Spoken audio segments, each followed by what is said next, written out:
आकाशवाणी भोपाल से प्रस्तुत हैं प्रादेशिक समाचार।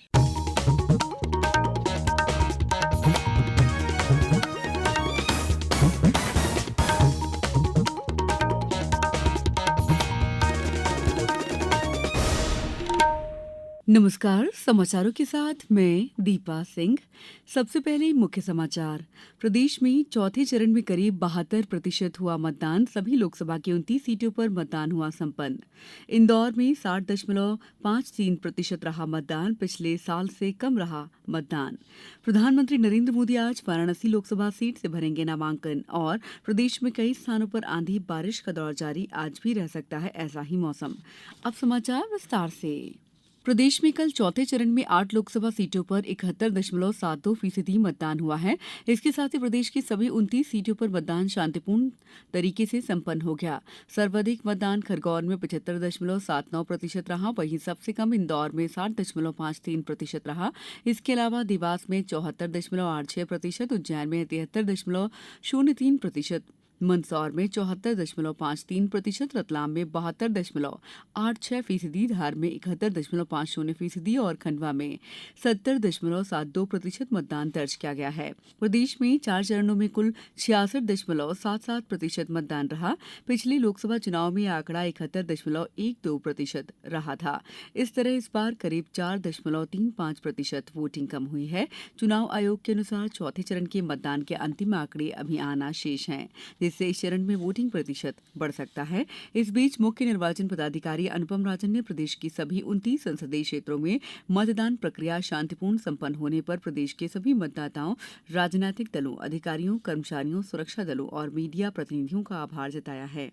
प्रदेश में 4 चरणों में 19 अप्रैल, 26 अप्रैल, 7 मई और 13 मई को शांतिपूर्ण मतदान संपन्न हुआ। लोकसभा चुनाव के चौथे चरण में कल देश की 96 सीटों पर मतदान हुआ। चुनाव आयोग के अनुसार करीब 67.25% मतदान दर्ज किया गया। सर्वाधिक आंध्र प्रदेश में 76.50%, सबसे कम जम्मू कश्मीर में 37.98% मतदान हुआ। महाराष्ट्र में 59.64%, उत्तर प्रदेश में 58.05% और पश्चिम बंगाल में 78.37% मतदान दर्ज किया गया। देश भर में चर्चित रही इंदौर लोकसभा सीट पर कल 60.53% मतदान हुआ है, जो पिछले साल चुनाव से 8.78% कम रहा। यहां 2019 में 69.31% मतदान हुआ था।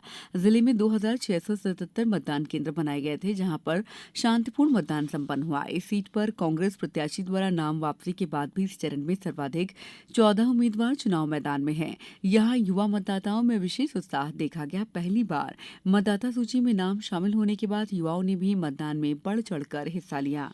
सभी मतदाताओं ने मतदान केंद्रों पर की गई व्यवस्थाओं की सराहना की।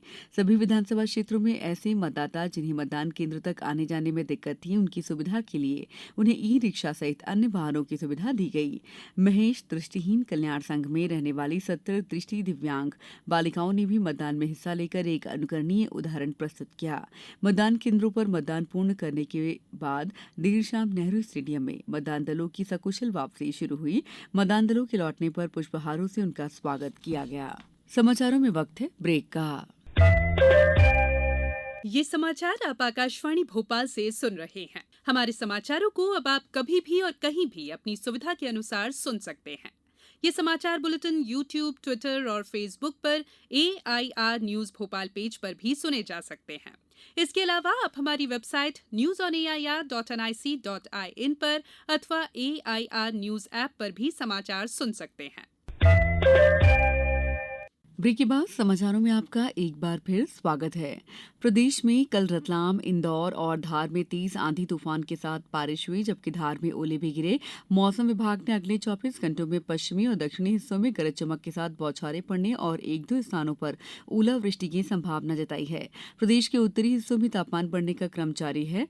कल नरसिंहपुर में 42.2 तो ग्वालियर में 42.0 डिग्री सेल्सियस तापमान रिकॉर्ड किया गया। मौसम विज्ञानियों का अनुमान है कि जहां प्रदेश के पश्चिमी और दक्षिणी हिस्सों में वर्षा बादल तापमान को बहुत नहीं बढ़ने देगी, वहीं उत्तरी हिस्सों में तापमान बढ़ेगा। उत्तरी हिस्सों में 17 मई के बाद लू के हालात भी बन सकते हैं। इस बीच कल झाबुआ जिले में दोपहर से शुरू हुई बारिश आज सुबह तक जारी है। मौसम विभाग ने आज खरगोन और बुरहानपुर जिलों के लिए ओलावृष्टि और बारिश के लिए रेड अलर्ट जारी किया है।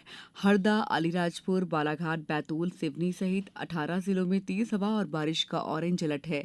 22 जिलों में येलो अलर्ट जारी किया गया है, जिसमें भोपाल, विदिशा, रायसेन जिला शामिल है। प्रधानमंत्री और भारतीय जनता पार्टी के वरिष्ठ नेता नरेंद्र मोदी आज वाराणसी निर्वाचन क्षेत्र से नामांकन दाखिल करेंगे। वाराणसी में 7वें और अंतिम चरण में मतदान होगा। इस चरण के लिए पर्चा भरने का आज अंतिम दिन है।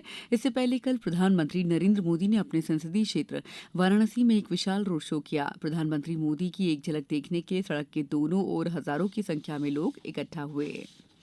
पेरिस ओलंपिक के लिए भोपाल में मध्यप्रदेश राज्य शूटिंग अकादमी में चल रहे चयन ट्रायल में कल निशानेबाज मनु भाकर और आदर्श सिंह क्रमशः महिलाओं की 25 मीटर पिस्टल और पुरुषों की 25 मीटर रैपिड फायर पिस्टल के क्वालिफिकेशन राउंड में विजेता बने।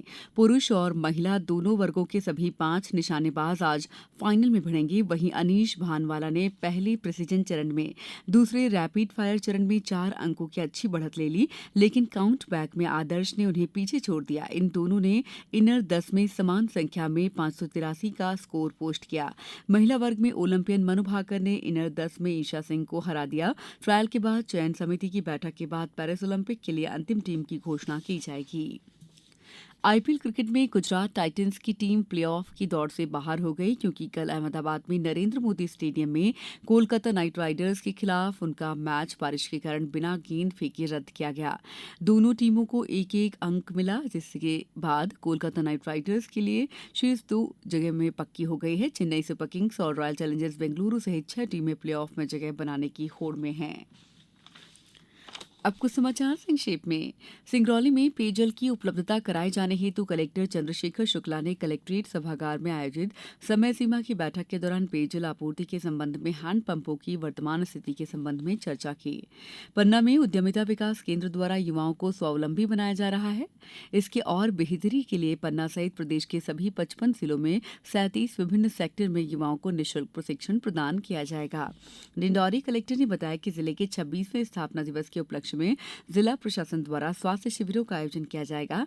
25 मई को आयोजित होने वाले कार्यक्रम में 180 ऐसे बच्चों को सुविधा दी जाएगी जिनके माता पिता नहीं हैं। ऐसे बच्चों के लिए आयुष्मान कार्ड, आधार कार्ड, स्वास्थ्य सुविधाएं, शिक्षा सुविधा आदि के बारे में अवगत कराया जाएगा। नीमच में स्वास्थ्य विभाग भोपाल द्वारा आज से श्रमिकों हेतु विशेष स्वास्थ्य शिविरों का आयोजन किया जा रहा है। श्रमिकों की सुविधा को ध्यान में रखते हुए ये शिविर सुबह 7 बजे से लगेंगे। शिविर में श्रमिकों के आयुष्मान कार्ड और आभा आईडी बनाने की सुविधा भी उपलब्ध रहेगी। मंडला में नरवाई चलाने वाले व्यक्तियों पर लगातार कार्रवाई जारी है। इसी क्रम में नैनपुर के 3 गांव में नरवाई जलाने वाले 48 व्यक्तियों के खिलाफ 1,70,000 रुपए अर्थदंड लगाया गया है। प्रशासन द्वारा गंभीरता से कार्रवाई की जा रही है। रायसेन प्रधान जिला न्यायाधीश और अध्यक्ष जिला विधिक सेवा प्राधिकरण अनिल कुमार सोहाने के मार्गदर्शन में कल जिला विधिक सेवा प्राधिकरण द्वारा दिव्यांगजनों के लिए कार्य करने वाली संस्था जिज्ञासा खरौंधा केंद्र रायसेन में विधिक साक्षरता शिविर का आयोजन किया गया। हरदा में राष्ट्रीय बाल अधिकार संरक्षण आयोग द्वारा जून माह में बाल श्रम बचाओ अभियान आयोजित किया जाएगा। इस अभियान के लिए जिला स्तरीय टास्क फोर्स समिति का गठन किया गया है। टास्क फोर्स समिति के सदस्यों का ऑनलाइन प्रशिक्षण 16 मई को अपराह्न 3 बजे से आयोजित किया जाएगा। इस बुलेटिन में इतना ही। दीजिए इजाजत। नमस्कार।